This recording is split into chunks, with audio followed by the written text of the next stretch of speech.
आफ्नै जीवनभित्र लुकेर बसेको आत्मबल, ऊर्जा, प्रतिभा, सम्पन्नता, प्रेम, शान्ति र आनन्दलाई चिनेर प्रकट गर्न नयाँ यात्रा प्रारम्भ गरौँ।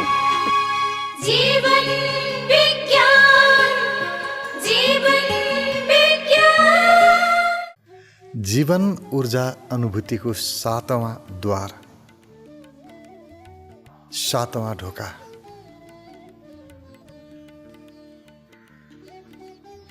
पूर्ण वैभव, पूर्णताको अनुभूति।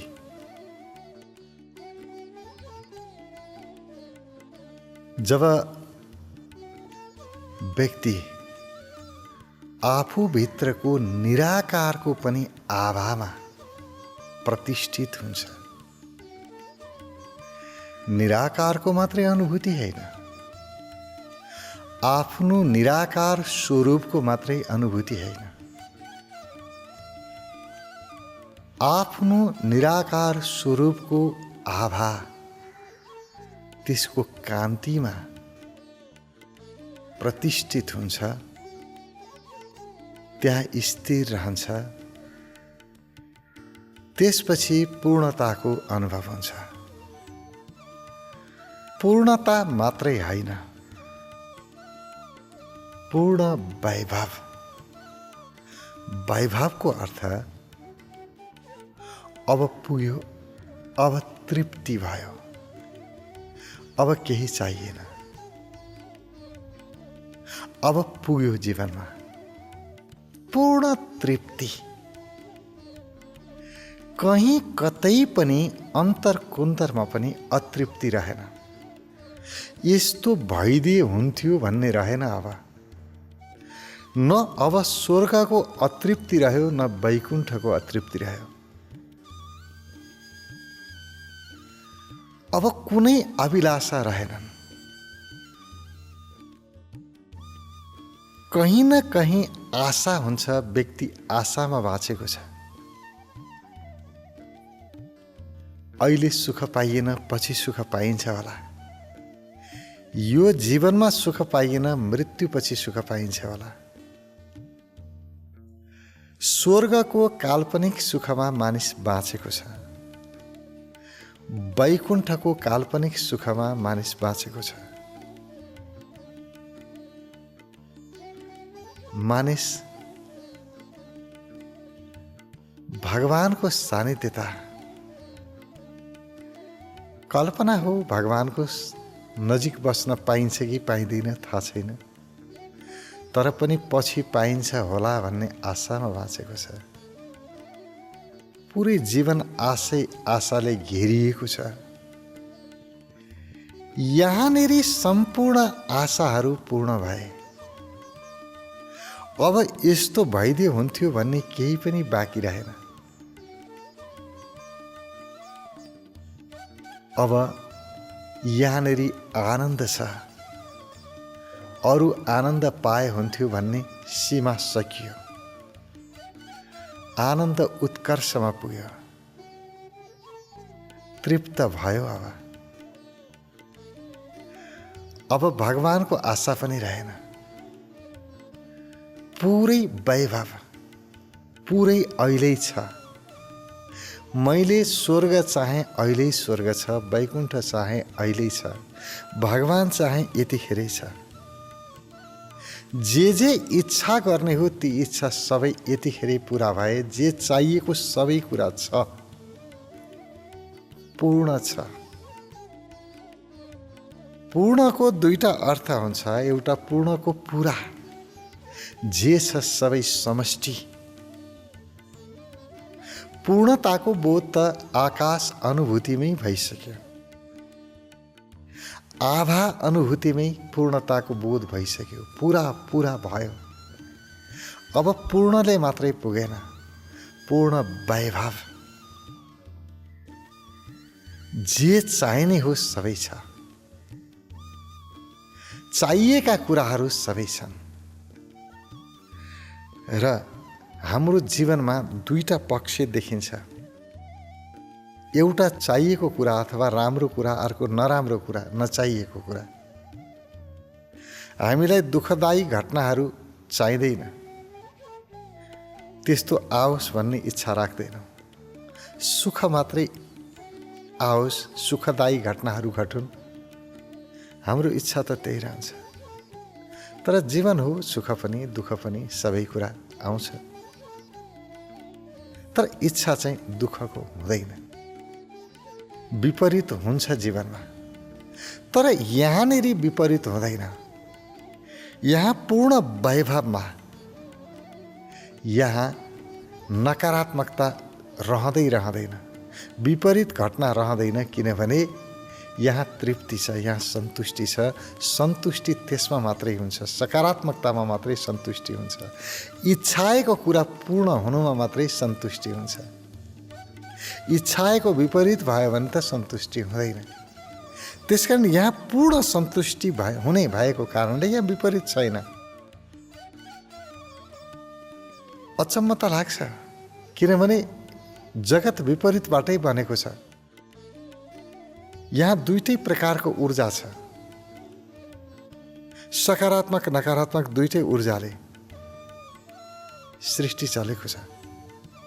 तर त्यहाँ गएपछि प्रकृतिभन्दा फरक हुन्छ। त्यहाँ जीवनको मूलमा प्रकृति पुग्नै सक्दैन, त्यहाँ विपरीत हुँदैन। त्यहाँ एक नासको तृप्ति हुन्छ, मात्रै तृप्ति। सबै कुरा सकियो, जन्म जन्मका मेरा प्यासहरू सबै तृप्त भए, जन्म जन्मको तिर्खा मेटियो। अब कुनै कुरा पाउने इच्छा रहेन, केही बन्ने केही हुने अभिलाषा सब सकिए। जे बन्न सक्थे, जे हुन सक्थे, जे पाउन सक्थे, सबै पाइयो, सबै भइयो, सकियो। अब यो पूर्णताबाट, पूर्ण वैभवको अनुभूतिबाट स्थिरताको जन्म हुन्छ। अब मन पूर्ण रूपमा विलीन हुन्छ। अब यहाँ मनको कुनै अस्तित्व रहेन, किनभने मन अभावमा मात्रै, अतृप्तिमा मात्रै चलायमान हुन्छ। मन भनेकै अभाव हो, अतृप्ति हो। पूर्ण तृप्तिमा कहाँ रहोस् मन, पूर्ण स्थिरताको अनुभव। रोकियो अब, जहाँ छ त्यही जस्ताको तस्तै, महाआनन्दमा। महाआनन्द, आनन्द मात्रै होइन, पूर्ण वैभवमा महाआनन्द, एक नासको आनन्द, जसको विपरीत छैन। एक नासको प्रकाश, जहाँ अन्धकार नामो निशान छैन। सदा सदाको लागि एउटै स्थिति। यो स्थिरताबाट, यो पूर्ण वैभवको स्थिर अनुभूतिबाट, यो पूर्ण तृप्तिको अनुभूतिबाट परम ऊर्जाको द्वार खुल्न सक्छ। अब जीवन ऊर्जा भन्दा पर व्यक्ति परमात्मा ऊर्जामा प्रवेश गर्न सक्छ। परमात्मा ऊर्जा जीवन ऊर्जाबाटै प्रकट हुन्छ। जीवन ऊर्जा उत्कर्षमा अनुभवमा आयो, त्यहाँबाट परम ऊर्जाको द्वार खुल्न सक्छ। जीवन ऊर्जाको उत्कर्ष हो पूर्ण वैभव अनुभूति। पूर्णता मात्र होइन, पूर्णता भित्र त्यो वैभव, त्यो तृप्ति, त्यो सन्तुष्टि, सारा आकांक्षाहरू समाप्त भए। आश्चर्यजनक अनुभव। अब यो यहाँनिर फेरि हामीले सही पहिचान नगर्न सक्छौँ। यहाँ म र अर्को कहाँ हुन्छ र? तृप्त हुनेवाला पनि म, तृप्ति दिनेवाला पनि म। यहाँ आएपछि सबै कुरा मैको अनुभूति हुन्छ। स्वर्ग अलग, स्वर्ग भोग्नेवाला म अलग हुँदैन। वैकुण्ठ अलग, वैकुण्ठ भोग्नेवाला म अलग हुँदैन। यहाँ त भोक्ता नै भोग्य भन्छ। स्वर्ग पनि मै, स्वर्ग भोग्नेवाला पनि मै। वैकुण्ठ पनि मै, वैकुण्ठ भोग्नेवाला पनि मै। सबै कुरा ममा समाहित हुन्छ। तृप्ति पनि मै, तृप्ति दिनेवाला पनि मै। जबसम्म तृप्त हुनेवाला र तृप्ति दिनेवाला दुईटा विषय रहन्छ, तबसम्म पूर्ण वैभवको अनुभूति हुन सक्दैन। त्यहाँ त पराधीन भइहाल्छ नि। सुख भोग्नेवाला म, सुख दिनेवाला अर्को हुने बित्तिकै म अर्कोको भर पर्नु परिहाल्यो नि। अब त्यहाँ त मेरो हातमा केही रहेन। भोलि त्यो तृप्ति दिनेवाला भइदिएन भने, त्यो तृप्ति दिने विषय भइदिएन भने फेरि म अतृप्तिमा गइहाल्छु नि। यहाँ त विपरीतको सम्भावना रहन्छ। त्यसकारण यहाँ दुईटा हुँदैन। यहाँ त तृप्त हुने पनि म, तृप्ति दिने पनि मै। मबाटै सबै उत्पन्न हुन्छ। शान्तिको अनुभव गर्नेवाला पनि मै, शान्त बनाउनेवाला पनि म। आनन्दको अनुभव गर्ने म, आनन्द उत्पन्न गर्ने पनि म। मैबाट आनन्द आएको छ, मै आनन्द भोगिरहेको छु। आफैले आफैलाई भोग्नु जीवन ऊर्जाको उत्कर्ष हो। जीवन ऊर्जा यहाँ द्वैत हुँदैन। दुईटा, उसले उसलाई, अर्कोले, एउटाले अर्कोलाई भोग्ने हुँदैन। जीवन ऊर्जाको केन्द्रमा भोक्ता पनि आफै, भोग्य पनि आफै। भोग्ने वस्तु पनि मै, भोग्नेवाला पनि मै।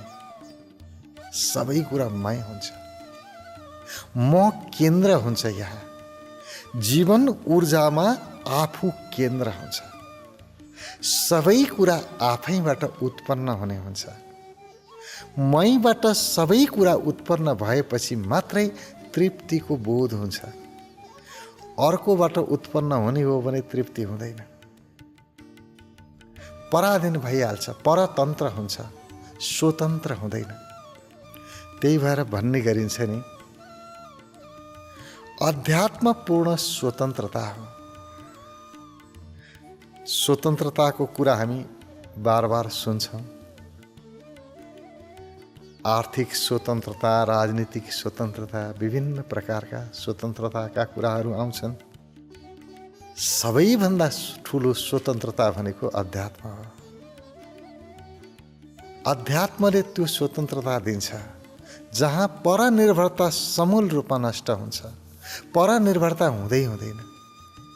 जे पनि चाहिएको छ मैबाट उत्पन्न हुन्छ।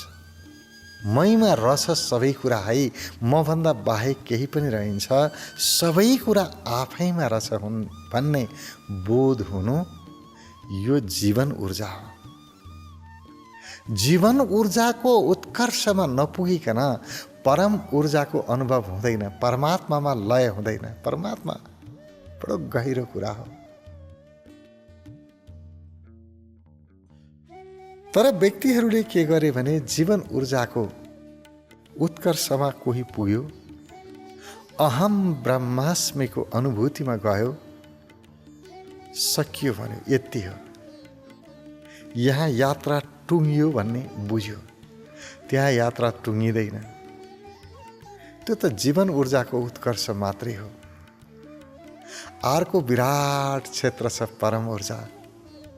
यो त आत्मा क्षेत्रको उत्कर्ष मात्रै हो।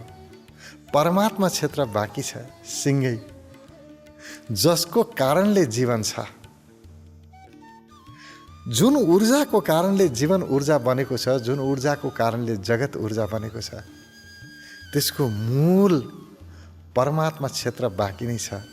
अहम ब्रह्मास्मिको अनुभूतिमा कहाँ टुङ्गिन्छ र? यात्रा कहाँ समाप्त हुन्छ र? यो त सुरुवात चाहिँ भन्न मिल्छ, अन्त्य भन्न मिल्दैन। अन्त्य त असीमित छ, कहीँ अन्त्य छँदै छैन। अहिलेसम्म अन्त्य कसैले जान्न सकेन। अज्ञेय, जानेर जानि नसक्नु। त्यो परमात्मालाई कसैले बुझेर बुझ्न सकेन, जानेर जान्न सकेन। त्यो विराटतम। तर त्यहाँसम्म जानको लागि, त्यसको अनुभूतिको लागि, परमात्मा अनुभूतिको लागि जीवन ऊर्जा उत्कर्षमा पुग्नै पर्छ। सबै कुरा मै हुँ भन्ने उत्कर्षमा नपुगिकन सबै कुरा तिमी हौ भन्नेमा जान सकिँदैन। उही नै उही छ भन्नेमा जान सकिँदैन। सबैभन्दा पहिला जीवन ऊर्जा फुल्नु फक्रिनुपर्छ। त्यसको लागि वैभव, पूर्ण वैभव, पूर्णताको अनुभव। र यो पूर्णताको अनुभवसम्म आउनको लागि कतिवटा सिँढी पार गर्दै गर्दै गर्दै आउनुपर्ने रहेछ। सबैभन्दा पहिला त जगत ऊर्जा यति मूल्यवान छ। जगत ऊर्जालाई प्रयोग गर्न जानेन भने कहाँको जीवन ऊर्जाको अनुभव, कहाँ कहाँ टाढा हुन्छ। यो पहिला बाहिरी व्यवहार नमिलाइकन ध्यानमा कहाँ जान सकिन्छ र? हामी त एकैपटक बाहिरी व्यवहारहरू बिग्रियो भने अनि चाहिँ ध्यान बस्छौँ। लौ न, सबै मेरो यता नि बिग्रियो, उता नि बिग्रियो, सम्बन्ध पनि बिग्रियो, स्वास्थ्य पनि बिग्रियो, सब तहस नहस छ। ध्यान गऱ्यो भने ठिक हुन्छ भन्छन्। लौ न, ध्यान सिकाइदेऊ न। हामी त सारा भताभुङ्ग बनाएर चाहिँ ध्यान बस्न चाहन्छौँ। त्यसरी ध्यान कहाँ हुन्छ र? ध्यानको लागि पहिला त बाहिरको वातावरण मिल्नुपर्छ, व्यवहार मिल्नुपर्छ, व्यवहारमा सुधार ल्याउनुपर्छ, अनि ध्यान, अनि जीवन ऊर्जा। जगत ऊर्जाको व्यवस्थापन नगरिकन जीवन ऊर्जामा प्रवेश हुँदैन।